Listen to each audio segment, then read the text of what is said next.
Breaking news చూస్తున్నాం. ఢిల్లీ తాల్కటోరా స్టేడియంలో Congress party OBC నేతల కీలక సమావేశం కొనసాగుతోంది.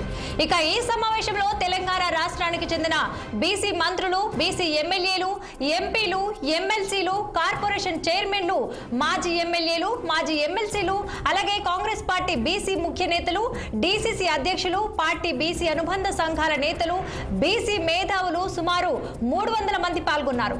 ఏఐసీసీ అగ్రనేతలు రాహుల్ గాంధీ, మల్లికార్జున ఖర్గే చీఫ్ గెస్ట్లుగా హాజరైన మీటింగ్ లో ఈ రాష్ట్రంలో చేపట్టినటువంటి కులగణన, బీసీలకు 42% రిజర్వేషన్లపై చర్చ జరుగుతోంది. అణగారిన వర్గాల సామాజిక, విద్య, ఆర్థిక అభ్యున్నతి కోసం ఆవశ్యకత, శక్తివంతమైన ఓబీసీ ఉద్యమంపై రాహుల్ గాంధీ దిశానిర్దేశం చేస్తున్నారు. దేశవ్యాప్తంగా ఓబీసీ వర్గాలకు ఏకం చేయడంతో ఇక అవగాహన కల్పిస్తున్నారు. ఇక ఇదే అంశంపై మరింత సమాచారం అందించేందుకు మా ఢిల్లీ ప్రతినిధి అశోక్ రెడ్డి ఫోన్ లైన్ లో ఉన్నారు. అశోక్, దీనికి సంబంధించిన పూర్తి అప్డేట్స్ ఏంటి?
కేంద్ర మంత్రి కిషన్